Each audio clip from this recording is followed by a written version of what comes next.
Hello everyone. Today we will start the new chapter of class 6 book, that is Neem Baba. Unit 3 Nurturing Nature. The chapter's name is Neem Baba. Let us start.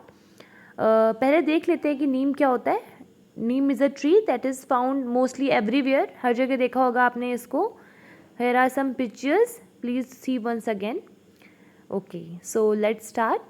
Here is an exercise given. Let us do these activities before we read. कुछ activities कर लेते हैं.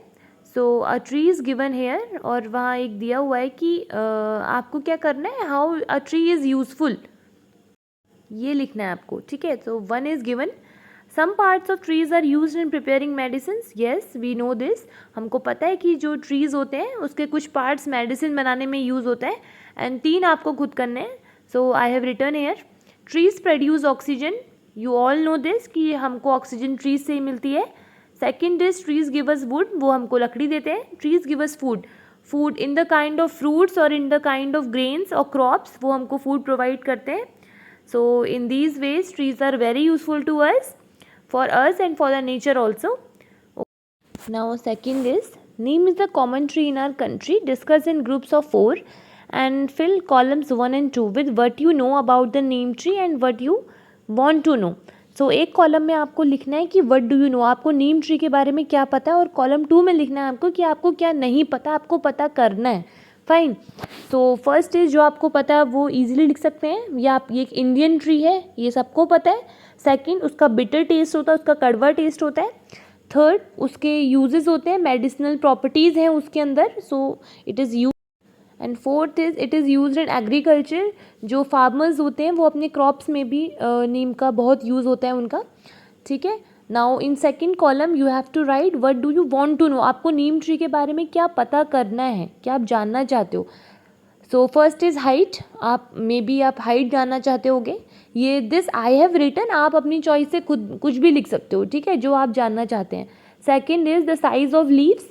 And third is how is Neem oil extracted, कि नीम का जो oil है कि वो एक्सट्रैक्ट कैसे होता है, वो निकलता कैसे है, और नीम ट्री के कोई साइड इफ़ेक्ट है या नहीं. ठीक है. सो ये तो मैं जानना चाहती हूँ, ये मैंने अपनी साइड से लिखा है. आप लोग जो आप चाहें वो आप लिख सकते हैं, आप क्या जानना चाहते हैं. Okay. Amber returned from the school and sat down in the shade of the neem tree in her courtyard. She felt that the tree was whispering to her. She looked at the tree and spoke to the tree. So the picture shown here is, you can see a girl is sitting there and a tree. तो जो tree है that is most probably neem tree, और जो girl है her name is Amber. So they both are talking. तो एक दिन क्या होता है, जो अंबर है वो स्कूल से वापस आ रही होती है, she was returning from school, और वो नीम ट्री की शेड में, शेड का मतलब होता है छाँव, वहाँ जाके बैठ जाती है अपने कर्टयार्ड में. कर्टयार्ड मीन्स आंगन. एंड उसको क्या फील होता है कि जो ट्री है उससे विस्परिंग कर रहा है. विस्परिंग मतलब धीरे धीरे बात करना, हल्का आवाज़ में. हाँ, तो she looked at the tree and spoke to the tree. फिर वो उससे बातें करती है. तो इनका कन्वर्जेशन है. लेट अस सी क्या कन्वर्जेशन है उन दोनों का. अंबर: नमस्ते, I am Ambar, I would like to talk to you, may I. Ambar कहती है, नमस्ते, मैं अंबर हूँ, क्या मैं आपसे बात करना चाहती हूँ, क्या मैं कर सकती हूँ. Neem Baba: sure dear Ambar, I know you.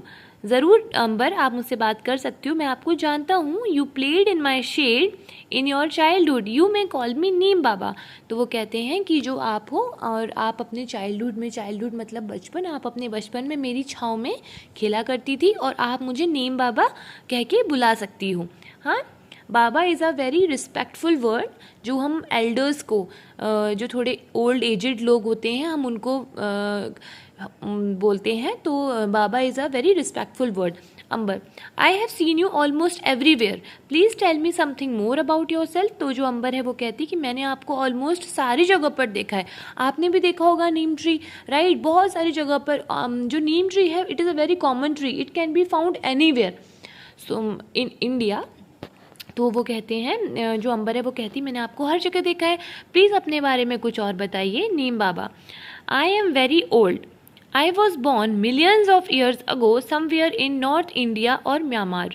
Soon my family spread outside India. तो वो कहते हैं कि मैं बहुत पुराना हूँ, मैं बहुत ओल्ड ट्री हूँ, और जो मेरी फैमिली है वो आउटसाइड इंडिया फैली हुई है. मैं millions of years ago, millions मतलब 10 लाख, ठीक है, मिलियंस में कितने ज़ीरो होते हैं? 6 ज़ीरो। तो वो कहते हैं कि मैं 10 लाख साल पहले नॉर्थ इंडिया फिर म्यांमार में मेरा जन्म हुआ था, मैं बॉर्न हुआ था, और जो मेरी फैमिली है वो आउटसाइड इंडिया, इंडिया के भी बाहर फैली हुई है।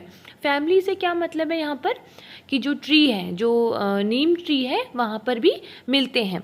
तो अंबर बोलती है outside India, where else can neem be found. कि वो बिल्कुल शॉक हो जाती है, वो कहती है क्या आउटसाइड इंडिया, इंडिया के भी बाहर होते हैं नीम ट्री, और कहाँ नीम मिल सकते हैं? तो Neem Baba says my family can be found in many Asian and African countries and even in some parts of America.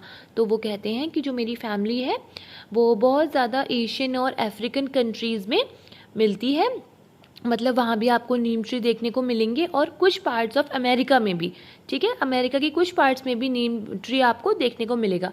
सो अंबर कहती है that's wonderful, who gave you your name, ये तो बहुत अच्छी बात है, आपको आपका नेम किसने दिया?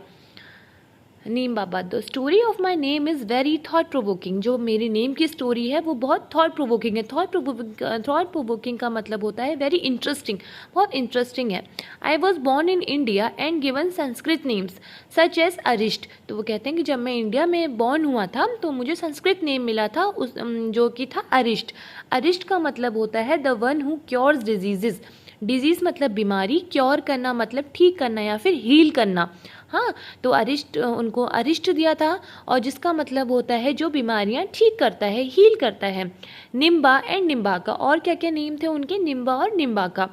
The name Neem is given by the Iranians. तो वो कहते हैं जो नीम, जो मेरा नेम है वो इरानियंस ने दिया है, और हम लोग भी सब उनको, जो नीम ट्री है हम उसको नीम ट्री बोलते हैं क्योंकि उसका कॉमन नेम नीम ही है।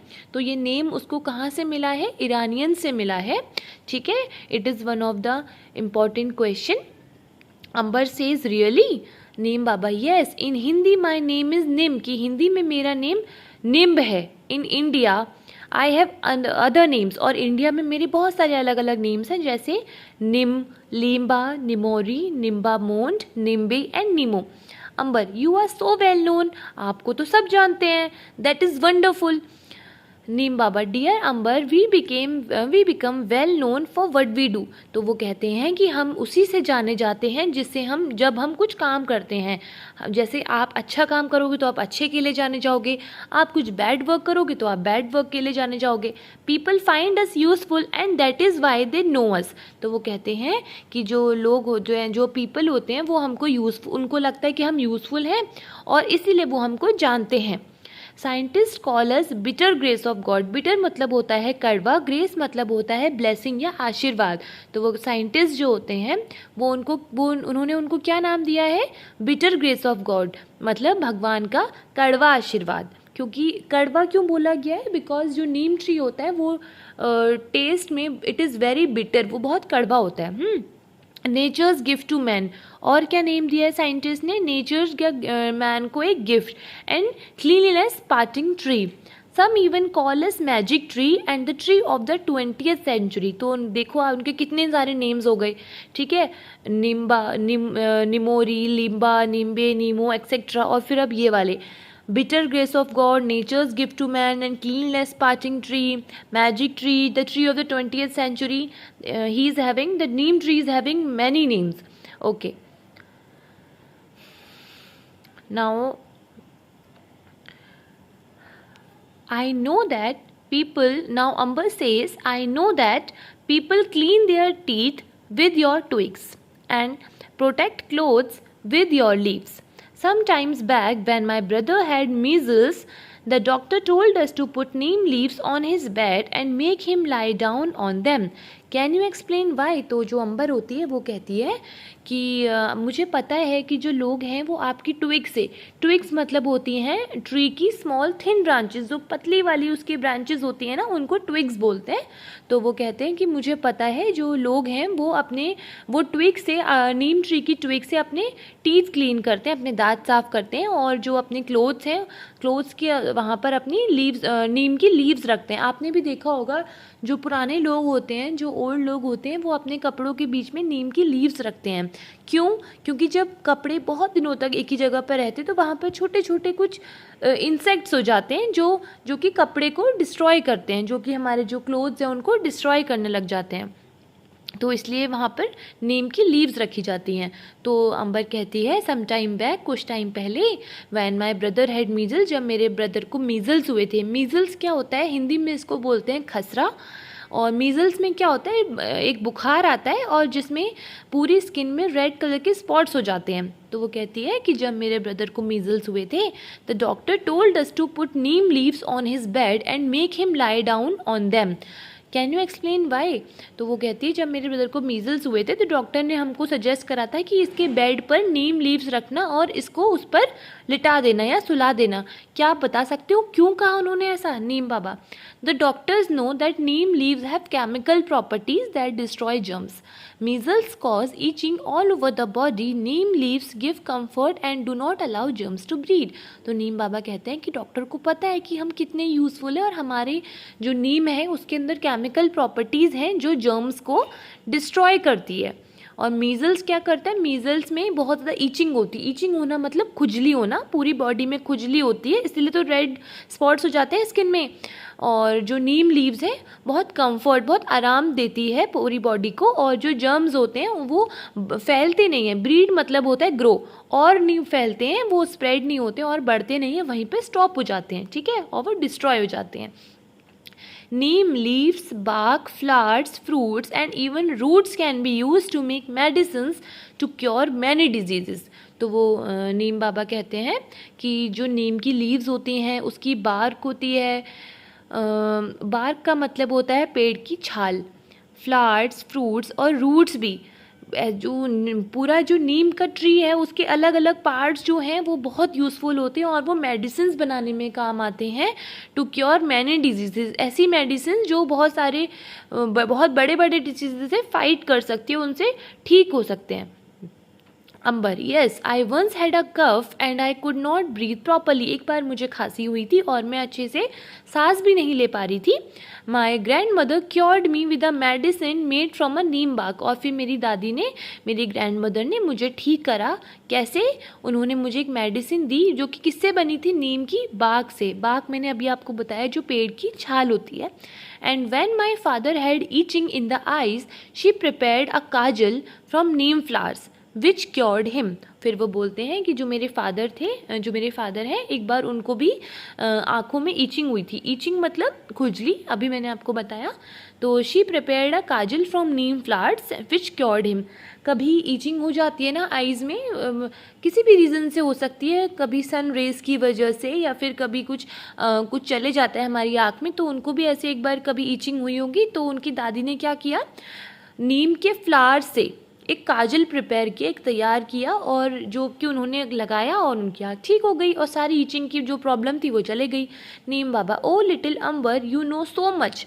तुमको तो बहुत कुछ पता है अंबर, ऐसा नीम बाबा कहते हैं। Remember these remedies are to be used only by people who are well trained and have a lot of experience. तो नीम बाबा कहते हैं अरे तुमको तो बहुत कुछ पता है, लेकिन ये याद रखना कि जो ये रेमेडीज़ हैं, जो ये आप मुझसे बातें कर रही हो, ये सब वही लोग जो, या फिर जो मैं आपको बता रहा हूँ, ये वही लोग को यूज़ करना चाहिए जो अच्छे से वेल ट्रेन्ड हो, जिनको अच्छे से सब कुछ पता हो और उनको एक्सपीरियंस भी हो, जिनको नॉलेज हो। Ambar, yes I will tell me Neem Baba is there any use of neem for the farmers. तो वो कहती है कि नीम बाबा, क्या नीम का फार्मर्स मतलब जो फार्मर्स होते हैं, जो खेत में काम करते हैं, किसान, उनके लिए भी क्या नीम यूज़फुल है, उनके लिए क्या यूज़ है?